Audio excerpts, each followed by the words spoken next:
O arcebispo de Porto Alegre, Dom Dadeus Gring, celebra hoje 77 anos de idade.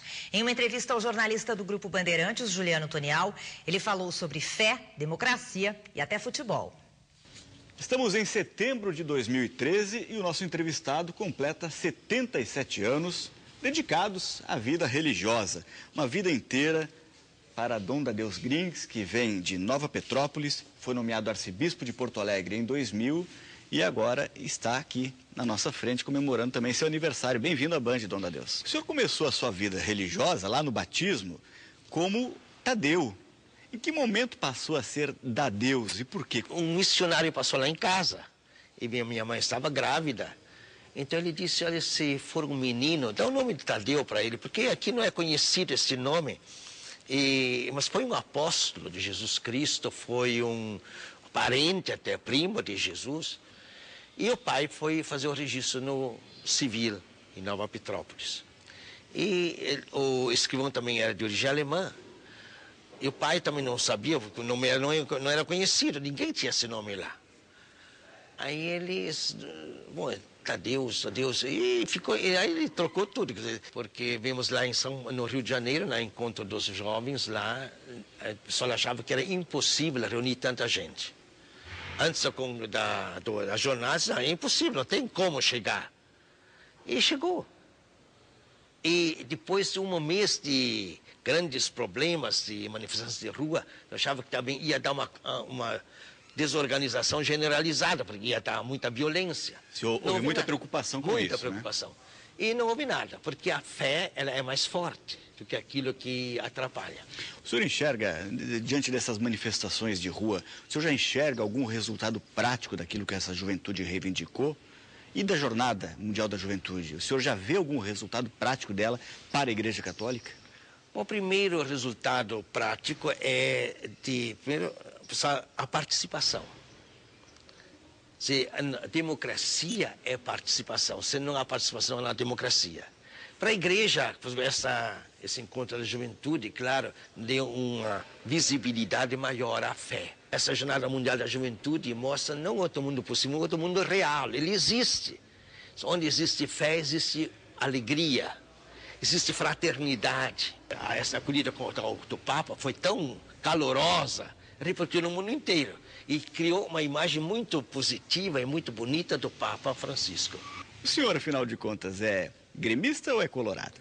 Eu sou do Grenal. Isso significa que eu sigo São Paulo, o apóstolo São Paulo, claro. Ele diz, alegrar-se com os que se alegram e chorar com os que choram. Então aí eu me ponho na posição dos torcedores e participo. Infelizmente, eu acho que até o esporte, falando desse tema, ele se desviou um pouco do objetivo. Porque deixou de ser esporte e tornou-se indústria. Uma certa rivalidade tem que existir, senão não é jogo. Né? Mas tem que ser respeitoso. Por falar em rivalidade, tem a tradicional rivalidade Brasil e Argentina. E nesse Grenal Brasil e Argentina, nós perdemos para os argentinos, que elegeram ali o Papa Francisco.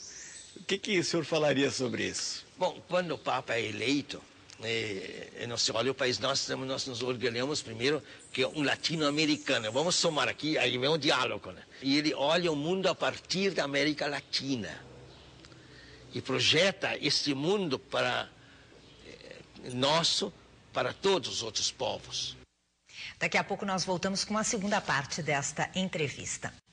Voltamos agora com a entrevista que o arcebispo de Porto Alegre deu para o Grupo Bandeirantes de Comunicação. Dom Dadeus Gring fala sobre temas polêmicos, como a posição da igreja com relação ao casamento homossexual. O senhor mencionou aí que hoje em dia a igreja dizer não ao aborto não significa que as pessoas deixarão de fazer o aborto, por exemplo, né? Mas isso é uma questão de saúde pública, os governos estão pensando em mudar isso. O Brasil, inclusive, a própria presidente Dilma já fala na pílula do dia seguinte, que é um contraceptivo, de forma gratuita no SUS. Isso, então, passa a ser problema de governo, não assunto de igreja? Não, nosso assunto é defender a vida e mostrar o valor enorme da vida e até da preservação da mulher. Porque na questão do aborto, existe um conflito interno à mulher entre a mulher e a mãe. Porque quando a mulher rejeita a mãe, e dentro de si, isso não fica impune psicologicamente. É muito grave. A igreja vai aceitar um dia o casamento homossexual, por exemplo? Casamento, ela tem uma configuração diferente, quer dizer, ela tem uma finalidade. E essa finalidade, que é em vários aspectos, algumas coisas até o casamento homossexual poderia preencher, mas ele não vai procriar. Chamar isso de casamento é um pouco, quer dizer, casar seria completar. Então nós queremos preservar a sacralidade desse encontro, e por isso se faz na igreja.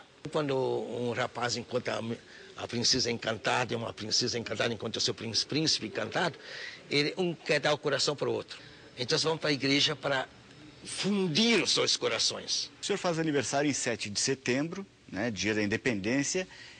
Eu lhe pergunto o que o senhor está avaliando desse país, do governo Dilma especialmente. O que o senhor diria? O senhor está satisfeito? Bom, nós, aliás, tivemos até a sorte, quer dizer, o Lula tinha um prestígio muito grande. Como a Dilma também começou com um grande prestígio, isso é muito importante para o país, porque isso dá mais euforia, mais otimismo. Porque quando todo mundo é pessimista, já está indo de mal a pior, então já não vive. Nós precisamos um pouco também de uma injeção de entusiasmo. E todo mundo reclama por uma reforma, ampla reforma. Então, claro, o governo fez uma contraproposta, fazer um plebiscito, isso não adianta muito. Porque o plebiscito vai dizer sim e não. Nós temos que fazer um debate público de toda a nação. Então, nesse sentido, eu acho que nós temos que reformar e fazer uma grande reforma política, dar mais autonomia aos municípios lá e os recursos fiquem lá, ser administrados. Lá é o problema da saúde. Então, fazer uma ambulância-terapia que leva os doentes para a capital, e aqui tudo superlotado e no interior não tem. Fiquei muito triste quando disseram que vieram os cubanos e foram mal recebidos em alguns lugares. E perguntaram por que vieram. Nós viemos onde os médicos brasileiros não querem ir.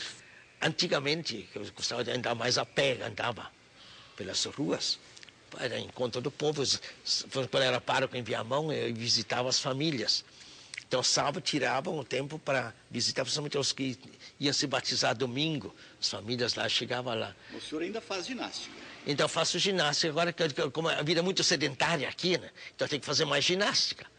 Porque tem menos caminhada, então só caminhando aqui dentro. Aqui mesmo na Cúria? Aqui no quarto. Né? Todos os dias? Todos os dias. Vai alguém? Não. Isso quer dizer, aí a gente faz ginástica. Tem algumas ginásticas se fazer todos os dias para ficar um pouco ágil. E o senhor é disciplinado com isso? O senhor consegue manter essa rotina de fazer uma ginástica diária? Sim, é que a gente é bastante, nesse sentido, programado para todas as coisas, o dia inteiro. Porque quando a gente se programa bem, a gente tem bastante tempo.